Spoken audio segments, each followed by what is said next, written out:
Should we get rolling there, Aaron, as our timekeeper? Okay. Well, thank you everybody for showing up today for this webinar and this presentation on the results of our economic and industrial impact of the coronavirus in Southern Alberta presentation. Trevor's going to be sharing the slides for now, and then he's going to be taking over the presentation a little bit later on. So my name is Peter Casarella. For those of you who don't know me, I'm the Executive Director of the Southgrow Regional Initiative, one of the partners who's been involved in the Regional Economic Recovery Project. Joining me in presenting today is Trevor Lewington of Economic Development Lethbridge, who has largely spearheaded this initiative and has led our team of leaders who've been trying to get traction on both understanding the impacts of the crisis around us and setting ourselves up for success in responding successfully to that crisis. So for those of you who haven't heard of the Lethbridge Regional Economic Recovery Task Force, it's a partnership of a huge variety of stakeholders at this point. Originally, Economic Development Lethbridge, the Lethbridge Chamber of Commerce, and Southgrow, and then joined by over a dozen other partners now who have volunteered time, energy, effort, money in order to get this thing off the ground. We've put together a robust plan to address the crisis and to assist all of the businesses in the region, as many as we can, and individuals in getting through to the other side in as best shape as they possibly can and getting the recovery for the region rolling again. Now, part of our work has been to understand what's been happening to the economy around us. You can't work on what you don't measure and understand. And so being able to see the impacts around us in real time has been an important part of our work. Towards this, we hired a group called CAI Global, based out of Montreal, which is a global investment attraction firm. So not investment attraction firm, site selection firm, to do a study on the economic impacts in Southern Alberta. What we're going to share today is a report of the findings of that study. I'm going to talk for a while, and then Trevor's going to take over and talk for a while after that. And then we're going to open it up to discussions and questions and answers from the entire group about the topics that we hit on today. So first of all, as we all know, the impacts of the coronavirus have been significant and very widespread. Most forecasters are calling for Alberta to be the hardest hit in Canada as a region because of the double whammy of the impact of the oil industry at the beginning of the year, followed by the impacts of the crisis right after that. Since February, Canada's lost about 3 million jobs directly related to this crisis, which translates into an unemployment rate in Alberta that spiked up to 13.4%, which is one of the highest in the entire country, building off of that oil crisis at the beginning of the year. The good news is that the Conference Board of Canada expects that the worst of the job losses is behind us at this point, and hopefully we're going to see job recovery going forward from here, whether that's slow or fast. Most experts estimate that we will see momentum picking up in the third and fourth quarters of the year and strong growth expected for last year. We've dug ourselves a big hole, so rapid acceleration out of that will look like strong growth, that's for sure, even if it's just recovery. Other good news is that we did not hit the worst case scenarios originally predicted by a lot of economists who advanced scenarios with job losses in Canada around the 5 million mark. So that's always good. Next slide there, Trevor, labor force impacts.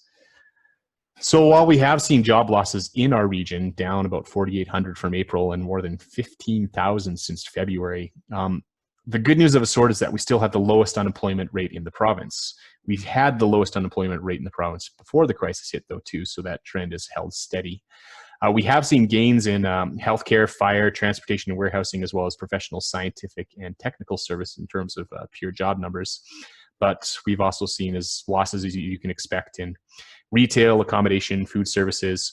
Not a surprise, and we are monitoring the larger than expected losses in agriculture and manufacturing. Anecdotally, when I talk to our rural economic development officers, they report that things are more or less business as usual in the rural areas. There have been localized disruptions to seasonal labor and supply chains, but primary ag is, by its very nature, it's a multi-year game, and the industry expects to return to business as usual next year. This is important optimistic news in our region because our largest industry that much of our economy is based on is probably going to come out of this okay, and that's good news for the rest of us. Obviously, those are macro comments, looking at the big picture, not at the individual stories, of which there are quite a few tragic individual and personal ones. So FDI in the world and in Alberta. The next slide there, Trevor. Now, one thing that came out of the study that's significant is that foreign direct investment has contracted significantly in the first quarter of 2020. It will so likely improve somewhat as the pandemic ebbs.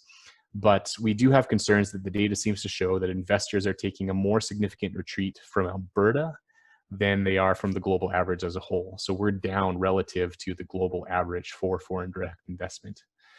Now, as a resource extracting province with a lot of undeveloped or underdeveloped resources, foreign money is an important part of the economic equation. And bringing back that capital should be an important goal for Alberta.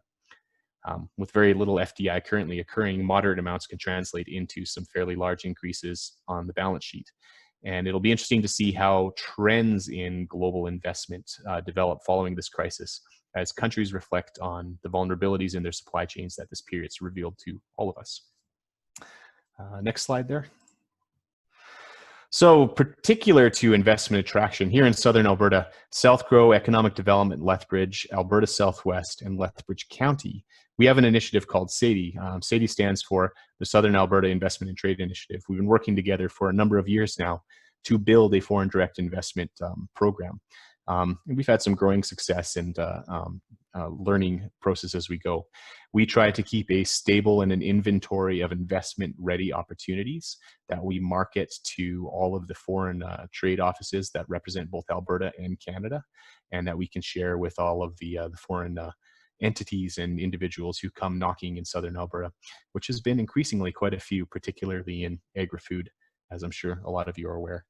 Some of the other initiatives that really tie into our efforts to build a global brand in Southern Alberta are Canada's Premier Food Corridor, which is a partnership of 5 communities from Lethbridge, Lethbridge County, Coaldale, the MD of Taber, and Taber, who have really put themselves on the map as a destination for agri-food investment. And we've been working closely as well to stay on the radar at the top of the list for Protein Industries Canada, the Plant Protein Alliance of Alberta, and there are increasing opportunities in traditional proteins as well.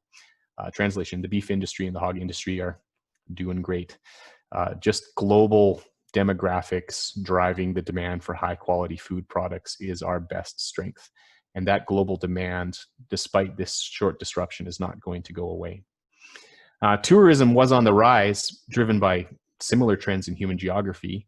More people around the world with more money want to travel to more places and see more things. And obviously, COVID-19 has derailed the tourism sector significantly, but we're likely to see this sector reemerge in the year ahead as the health crisis recedes and confidence returns to the travel industry. Next one. This slide is fairly self-explanatory, just showing that the business confidence index in Alberta has plummeted. Probably worse than it has in other parts of the country due to the double whammy effect that we referenced earlier of both the crash in oil and the crisis itself. Next one. So our task force has also had an opportunity to survey regional businesses twice during this crisis. We've gotten very good feedback from our businesses, and the key things coming out of that are basically that local sentiment matches what we're seeing across the province and the country. The top concerns for businesses going forward as they look at trying to get their feet back under them and reopen and re-energize the economy is, how do they make customers feel comfortable and get foot traffic back in the door? How do they manage social distancing for staff and customers? And how do they access PPE for their staff and for customers too? We all know that it's been hard to find certain things. Good news there, the task force does have lists of local companies that make PPE and that you can order direct from. And those are available on the website as well. And Medicine Hat has a similar list that they've shared with us too. Next slide. So one of the big things that people want to know is, well, what happens next? How is this recovery going to unfold? Are we going to get back to business as usual? Is it going to be up and down effect? And shameless plug for Southgrow, by the way. Next week on Wednesday at our AGM, we have Todd Hirsch from ATB, who's going to be giving a keynote presentation on exactly this issue. So if you want to come to our AGM, you can hear a professional economist talk about these exact issues.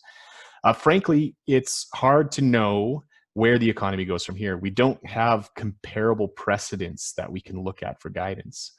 The last time a global pandemic on this scale happened was almost a century ago, when economic systems were wildly different than they are today. It's going to be interesting to see how it plays out, that's for sure. And there's as many opinions on how that will happen as there are people to give them. So for this study, just a few overviews of what we looked at before I pass it over to Trevor to talk about the specific findings. We looked at an overlap of the Southgrow region and the Lethbridge trade area, which are very, very similar in their geographical scope, but some distances.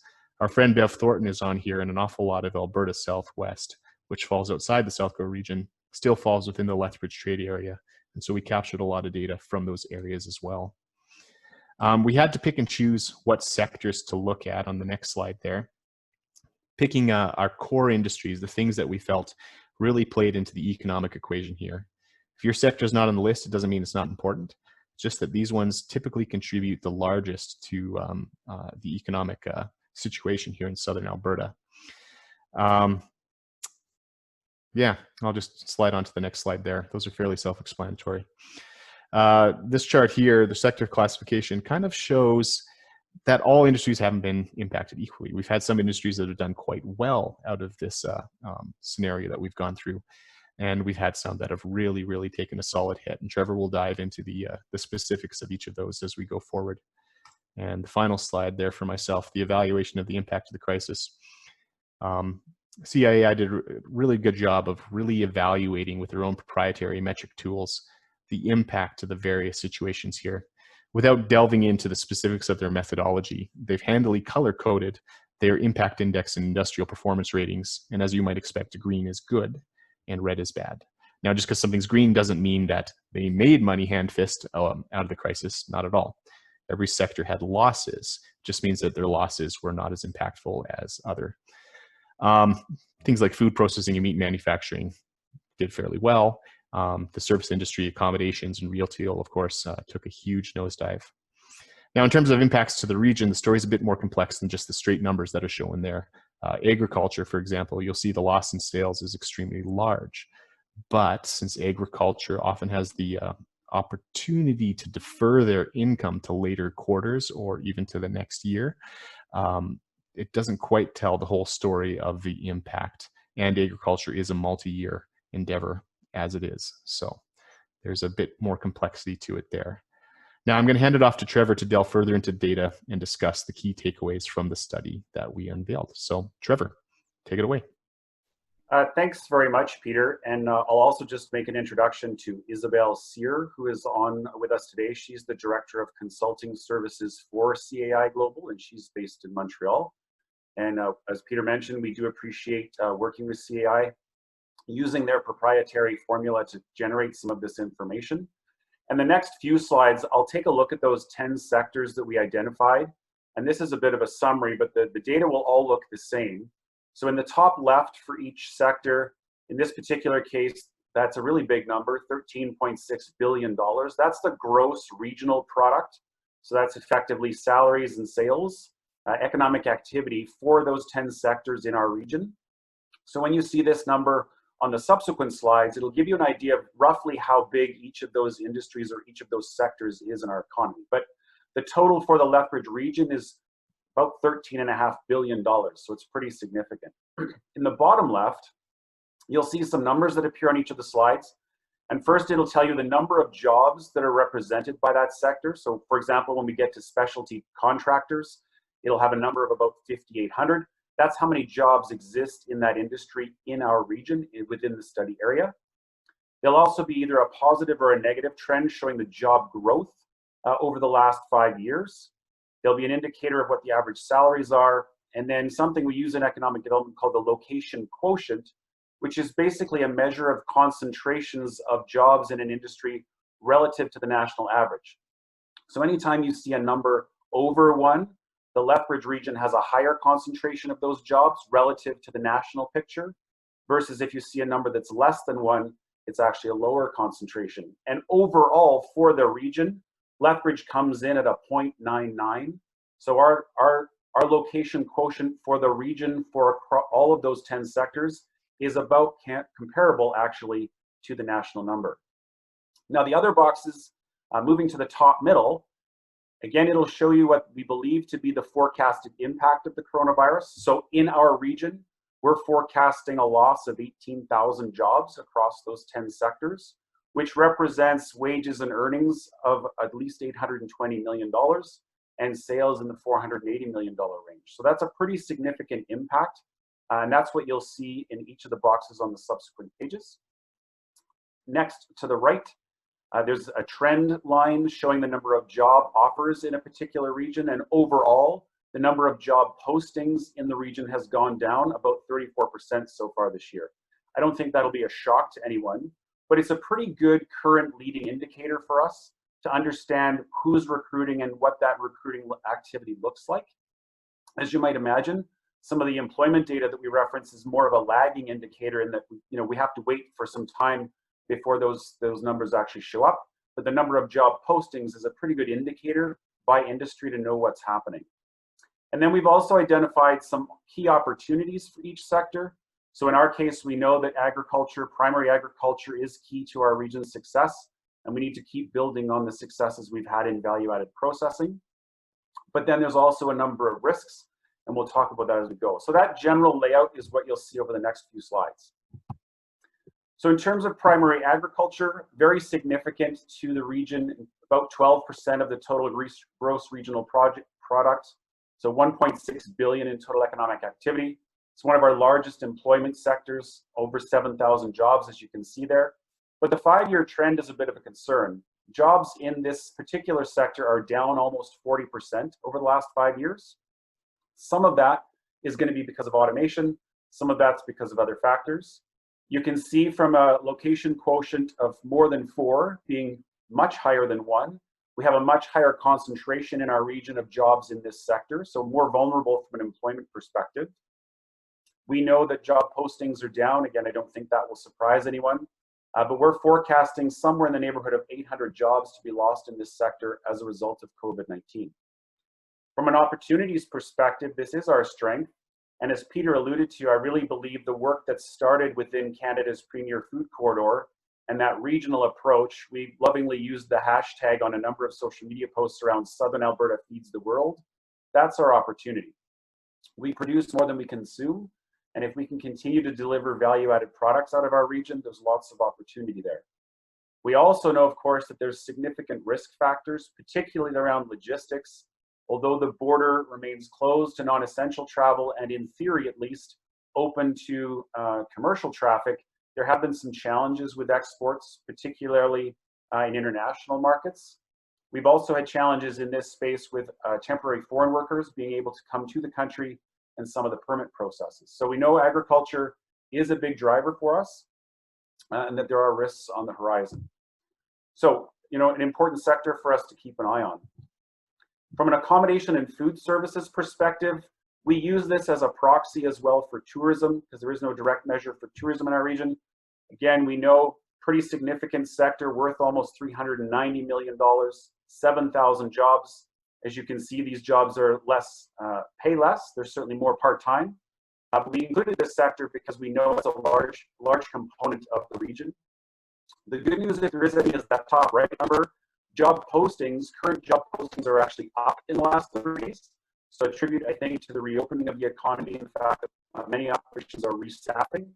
But the impact from COVID-19, we estimate to be around a loss of around 3,600 jobs in total. So very significant. Some of the key risks that we keep hearing, of course, from the tourism sector is the fact that the border does remain closed now until July the 21st, which is precluding some opportunities. We also know that many restaurants and other hospitality-related businesses, although they can open up and some of the capacity constraints have changed, the loss in revenue from people not wanting to go to those establishments or the loss in revenue for maintaining physical distancing is making it very challenging for some of those businesses to actually make enough to make it worthwhile to open. So again, something we'll have to pay very close attention to. From a computer systems design, and this is the tech sector, if you will, It's a relatively small sector. It's only worth about $50 million in terms of its contribution to the economy. Relatively small number of jobs, but this is the future. This is a sector that's a proxy for the digital wave that's to come. I think you can see that in the job increase number in the bottom left. 55% growth over the last 5 years. This typically, the information and technology sector is typically our fastest growing in terms of labor impacts. And more importantly, we know it's going to be key to the future. And the number that concerns me the most is our location quotient being 0.25, much lower than 1. We have a very low density of these kinds of positions in our region, and it's something that we know we need to address. And for me, the opportunity is really this ecosystem that's been built up with our post-secondary institutions, supporting tech startups, through the Regional Innovation Network, and our partners, I think, is going to be key to continuing to cultivate and hopefully sustain that significant job growth that's happened in this sector. From an architectural, engineering, and related services, again, these are Stats Canada definitions. We're using what are called NAICS codes, the North American Industrial Classification System for jobs. So if the titles seem a little obscure, blame Statistics Canada, because they're the ones that use the definitions. But again, this sector in particular and the rest of the province has seen very significant losses as a result of the impact on oil and gas. Our region has actually been quite fortunate. In the last 5 years, we've only seen about a 3% decline. We are predicting relative stability in this area. You can see that job postings are more or less flat in the last 30 days. But we know we have lots of opportunity here, particularly if the proposed program at the U of L moves forward around a customized local engineering program.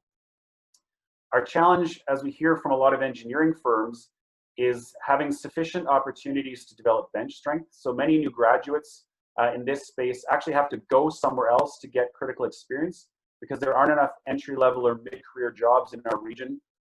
So they tend to only come back when they start families or when they're sort of mid-career. So again, we know there's some opportunities there in terms of how do we continue to develop this sector. Truck transportation, again, using as a bit of a proxy for the supply chain industry. It's a pretty significant sector at almost $356 million there. It's close to 3% of gross regional product for our region. Large enough jobs, they're very well paid. We do have a slightly higher concentration than the national average. It has been impacted for sure by the crisis. We're predicting a loss of about 350 jobs there. My belief that one of our key opportunities for the region is the redevelopment of the Lethbridge Airport and building a true distribution hub in that space to support the region and the growth of exports. We also have been doing significant amounts of work with Lethbridge College, Supply Chain Canada, the Canadian Institute of Traffic and Transportation, as well as a company called Dematic around supply chain automation and work on emerging technologies. Many of our shippers, many of our producers, many of our manufacturing operations in our region still rely on relatively manual technologies for distribution and for inventory. And we know that's a space where we can help support the growth of industry. Lots of risk on the import-export side and significant challenges around staffing. As many truck drivers are reaching or past retirement age, we know that there's a gap in that particular market as well. From a retail perspective, again, tend to be lower paying. I don't think there's any surprises in this particular chart, but it is a significant employer with over 8,000 jobs in our region. It's a significant amount of economic activity, and it has been fairly hard hit. You'll see there that we're forecasting about 1,900 jobs to be lost in the sector as a result of COVID-19. And job postings are down both versus the prior year and in the last 30 days. So despite the fact that we've seen progress in accommodation and food service with the reopening of the economy, retail has been much slower to follow. We have noticed that many of our retailers have adapted online platforms and are shifting to curbside delivery and other strategies. The challenge ahead, of course, is accelerating that. And really, what most retailers have commented to us about is enhancing the retail experience, recognizing they need to deliver something compelling for people to want to come into their storefront. And things like enhancing business improvement districts in communities, enhancing that experience of going to a downtown area, even for some of our smaller communities. We know that's key to sort of reinvigorating retail. Meat product manufacturing, we're well represented in our region. We have poultry, we have pork, we have beef, we have equine. So we have just about all of the meat processing sectors represented. It's a pretty significant employer. It is a large contributor to the economy. It has seen growth in jobs in the last 5 years, and we have seen pretty significant posting activity in the last 30 days or so. In fact, it's the only sector, well, it's one of two sectors actually that's looking to have gained jobs as a result of COVID-19, with an increase of about 100. And we'll actually see an increase in salaries and sales as a result. Opportunities we believe are to continue to build on those strengths. You know, many of our existing facilities require modernization or expansion to meet capacity. We have the single largest sort of feedlot alley, if you will, north of the city. About 70% of the national beef feeding industry is in our region. We know that there's lots of strengths that we can leverage there, but as we've seen, supply chains have been very significantly impacted with plant closures and outbreaks in our food manufacturing locations. There's an opportunity there, particularly in food service. Demand definitely dropped in the restaurant sector, which had implications for many of our food processors, and in particular in the meat side. Another potential good news story is specialty food manufacturing. So for us, that's the vast majority of our food processors in the region other than meat. This is a separate category. Again, we've seen significant job gains in this particular industry over the last 5 years. It is a pretty significant contributor to the economy. We expect it to perform well, although job postings are flat. And again, this is really about how do we build on the 150-ish value-added processors in our region and continue to leverage that strength, while recognizing there are still challenges while we wait for the food service industry to regain strength, and we continue to have challenges with exports to other countries. But again, a relatively good news story when we look at some of those other sectors. Now, specialty trade contractors tends to reference more the commercial building. So this is less about home renovations and home builders, but again, this is a Statistics Canada definition. Pretty significant employer with almost 6,000 jobs. We have seen job growth over the last 5 years of plus 15% in our region. And you know, $660 million is a very significant chunk of the economy. It has been relatively hard hit. We expect to see about 700 jobs lost. Again, the good news, if there is any, on the top right, we have seen job postings significantly rise by almost 30% in the last 30 days, and we're getting closer to parity with 2019 levels, which is a good news story. You know, from our perspective, some of the key opportunities, we have demonstrated a great strength with the completion of major projects like the ATB Center, like the Destination Building, now Science Commons at the University. Our construction industry is talented and strong, but we need to continue to support them. And obviously, as stimulus funding potentially is announced by levels of government, it'll be key to make sure that we can mobilize the local workforce and local companies to be a part of that activity should stimulus funds be available. The other challenge, there was a roundtable this morning that the Lethbridge Chamber of Commerce hosted with a number of players in the construction sector, and certainly keeping workers safe and managing physical distancing, particularly in construction, is a challenge that they're still working to contend with. We included power generation for our region because there is a significant amount of deployed renewable energy assets in our region. So that's wind and solar, biomass, those kinds of things. This particular category actually references the operations of those facilities. So this is not about the construction, but again, it's a proxy for that activity. And we know that there's almost $2 billion of projects proposed in the pipeline. So realizing those investments and helping bring them to fruition will create jobs. We have seen a pretty significant decline over the last 5 years as most of these sites have come online. There's economies of scale when you have multiple locations. You can often run a lot of these installations remotely. You don't actually need more people on site. But it is an opportunity from an investment and spin-off impact in the economy. And you know, we're very fortunate to have some great partners on the line here with Southgrow and Alberta Southwest. Since about 2006, actually, we've been working as part of the Southern Alberta Alternative Energy Partnership to attract renewable energy investment in our region. And like I said, there's $2 billion in the pipeline that we have an opportunity to work through.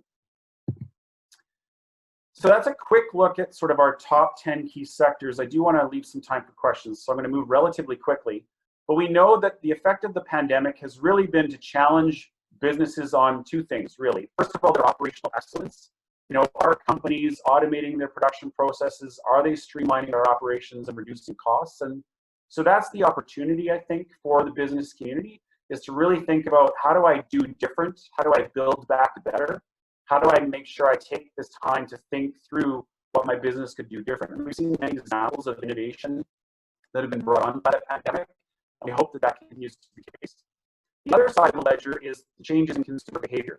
We know that a lot of people, it's accelerated in a way, people shopping online, and there's been a number of surveys done, particularly in Alberta hotel level, of the kinds of businesses that people might not want to return to. So as an example, gyms, people going to the gym to work out, is forecasted to be less disruptive. People want that experience versus returning to a movie theater. They forecast will be more disruptive, and that people are perhaps not as bothered about having to have to be in a theater for that experience. So again, business need to understand what has the pandemic created from a change in consumer behavior, because a lot of that is not temporary. And there's been a lot of research initially in the last few months done to say that's accelerated 5 years worth of change in the last 3 months that could be here to stay. So there's lots of implications there. So what do you need to know from us today? You know, what are we trying to tell you? There's really a couple things. First of all, our region has not been as hard hit as other areas of the province. We're very fortunate that way. So we need to continue to build on our strengths and continue to build on our diversity. There is concern in that job postings are still largely down across the region, so activity is not picking up quite as quickly here. We know that agriculture is among our largest contributors to the economy, among our largest employer. So continued advocacy on trade issues is important. Continued support of our growers in terms of adopting automation, adopting new technologies is going to continue to be important. Water security, all of those kinds of policy issues. That's a special shout out for David Hill, because I know he's watching. All of those kinds of things are important in the agriculture space for the future.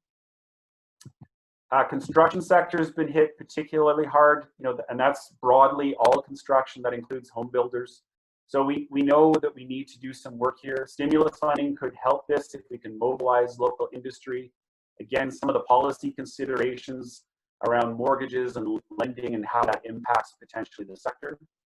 Especially food manufacturing and meat product manufacturing are a relatively positive position, all things considered. And we're well positioned in this region in particular because of the concentration of these industries here. I know we have local government folks on the phone.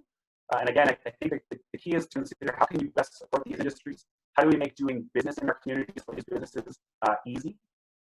We know that the future is really around the computer technology sector, engineering pieces. And although it's a relatively low number of jobs, it underpins the future of the economy.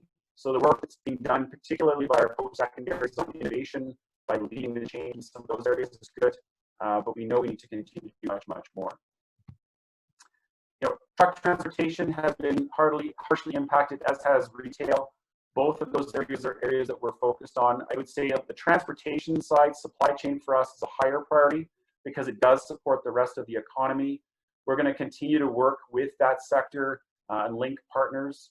Accommodation and food services, again, very specific instances. I think the opportunity there, again, is tourism could help lead the recovery in that particular area beyond sort of the regular day-to-day consumption. And again, I don't think this will be news to anybody else that's lived here or been here for a while. But Lethbridge region, southern Alberta, is a very different place than the rest of the province and the rest of the country. We have different considerations, and we do need to make sure that our government partners, can recognize that, and we can work with them.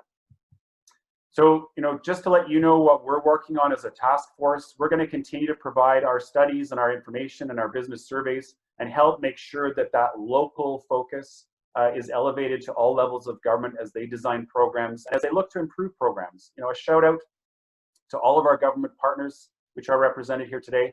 Government has moved very quickly to provide solutions and provide support. And, often you're building the plane as you fly it. And so we recognize that. And part of our role we see as a task force is to provide feedback and help them fine-tune eligibility requirements or perhaps caps on certain contribution limits. And we've seen government's been pretty flexible on adjusting to those things. We're going to continue to provide support. So we have a number of online resources through our website. We've been hosting business advisors in a virtual environment for a long time. Next week, we hope actually to open a physical storefront location where businesses, entrepreneurs can come for advice, get referrals. We're going to have, boots on the ground. We're blessed, and I've said this before, I'll say it again. We've got about 50 volunteers, accountants, lawyers, finance folks, various consultants, people. We're quite happy to volunteer some time in our storefront center, provide support to business owners and help them get on there, which is great. And then we'll continue to use information like today's report to fine-tune what we need to do next and support programs that we need to put in place. And in the short term, we're looking at how do we get more businesses supported on the automation side, for example, adopting e-commerce. And that could be a function of helping them with accessing programs that pay for that, or just providing advice and exposure to those technologies and those kinds of things. So that's what we're working on. And then for our municipal partners, we do have a couple of recommendations, and I'll let Peter kind of speak to what we're suggesting municipalities take a look at and consider.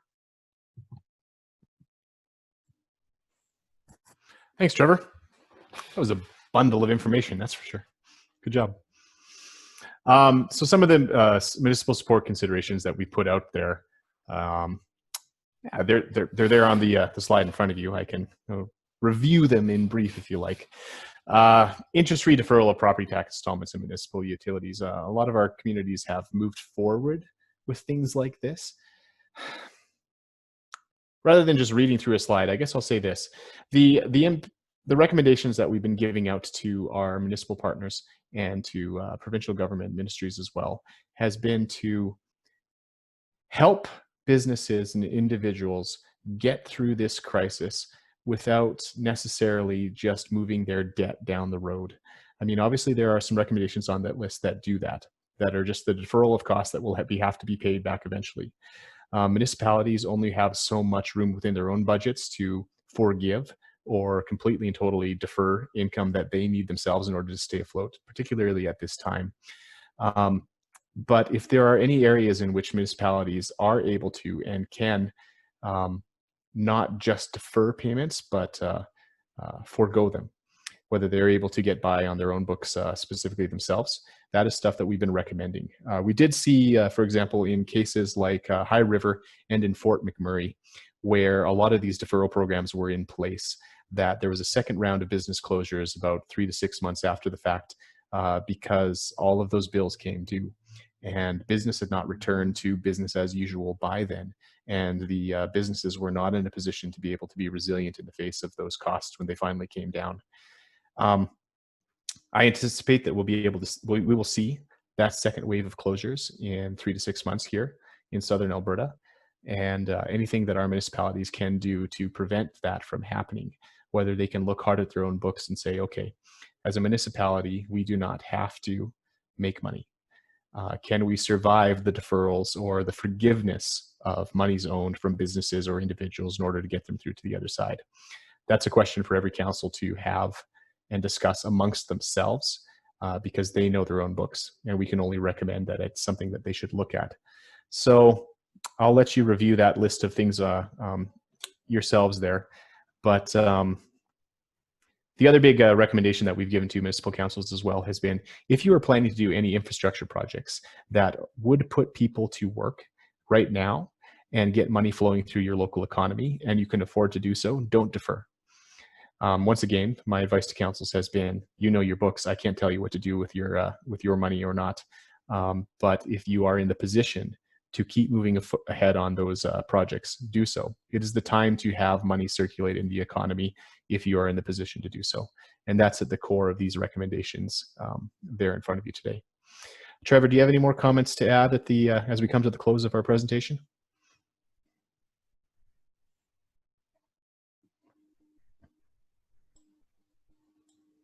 Sorry, I was having a difficult time getting the bar to appear. No, I would just, we'll open it up to some questions and I'll stop sharing so we can see faces if people have specific questions or thoughts. Again, we do have Isabel here from CAI if you'd like to ask a little bit about their methodology. But we appreciate everyone's time and we hope this information is useful.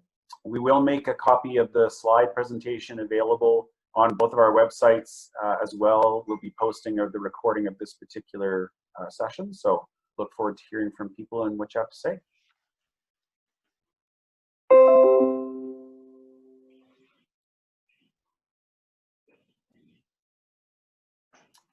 questions or thoughts from the group? Anything that missed the mark, or anything that you feel should be perhaps a higher priority? Lots of information in a short period of time. I recognize that. Trevor, it's Linda Erickson. Hi, Linda.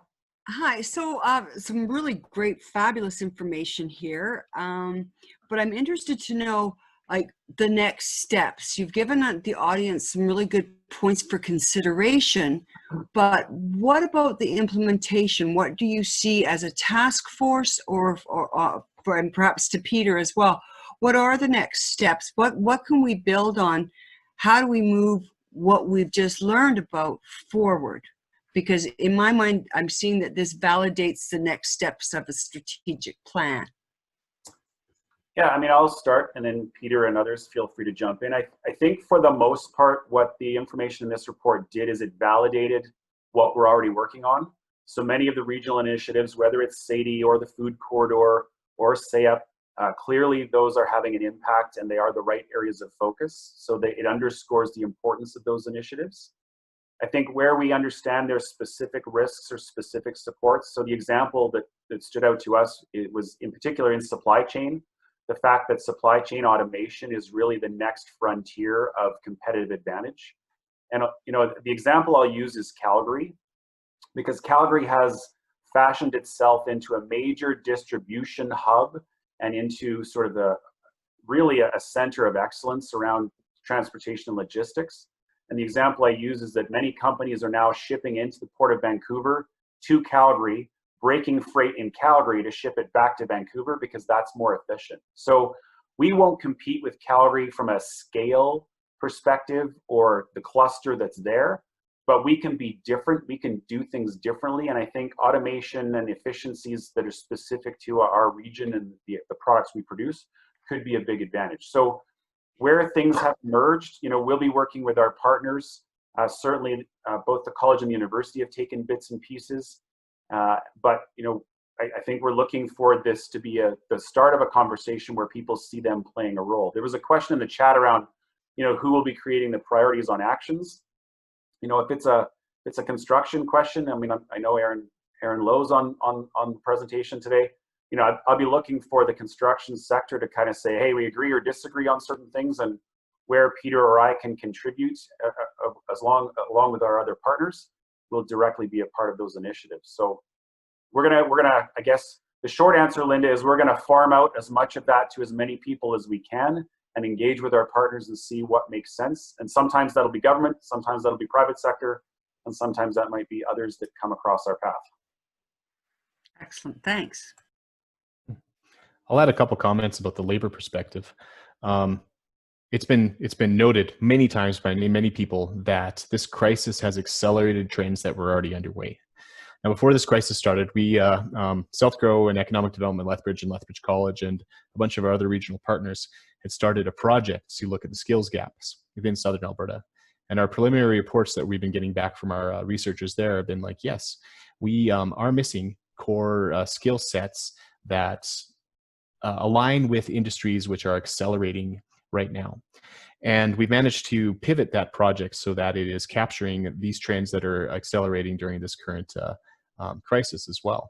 So our educational institutions, which are heavily involved in that, are going to be able to shift their curriculum to better align with the needs of our regions so that we can continue pumping out more of the highly educated and highly trained individuals who are coming out of sectors that are in decline and moving them into these sectors that are on the rise.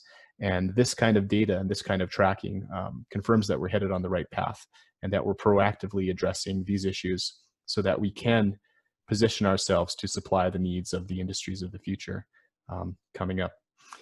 The other interesting thing too is that we've seen, obviously, a lot of businesses have lost out during this crisis. Some have completely folded. And there are going to be gaps and opportunities for businesses that have made it through in order to pick up that slack and return our industrial and service capacity to full bore. That's something that we're actively working on to try to put a program in place to help identify those gaps and where companies that are still operating and healthy can surge into those gaps to fill them and get most of our people back to work as fast as possible. Because if the capacity's there and the people are there, their company's just gone under, they can be snapped up by somebody else and get everyone back to work.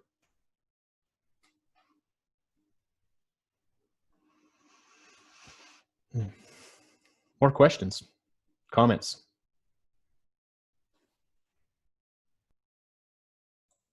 If it's interesting for the people around the panel, the people that have joined us today, I can share a little bit on what some of the other communities have done following the studying the impact of the crisis, and it's something that you can do internally or you can hire out externally.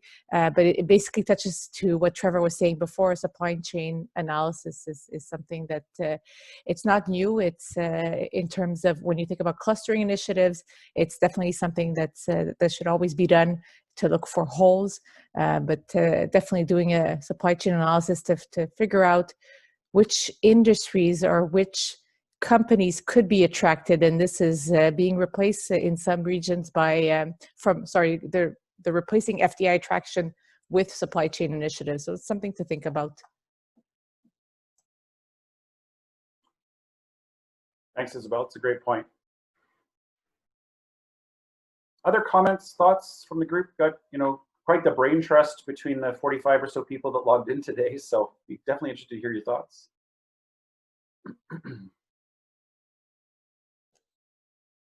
I might as well pop up and comment. It's actually quite nice to see It's Michelle. the growth in specialty food industries. Yeah, Cal, anything that you see in particular, across your client groups or your interactions that? Well, one of the things we're going to start to see is that specialty foods market, because we're in an export kind of driven economy, and our whole sort of transportation industry is built around bulk and commodity export. I think we're going to see a rise in specialty foods if we can get a supply chain that actually supports it, right? So developing specialty foods that find their way to other markets and actually capture premium prices for that. I think we're going to see more of that going into the future, and that'll thread through all the IT industries and all the pieces that we've been building over the years. Thanks. Yeah, that's a great point. Michelle, you sounded like you were going to chime in there.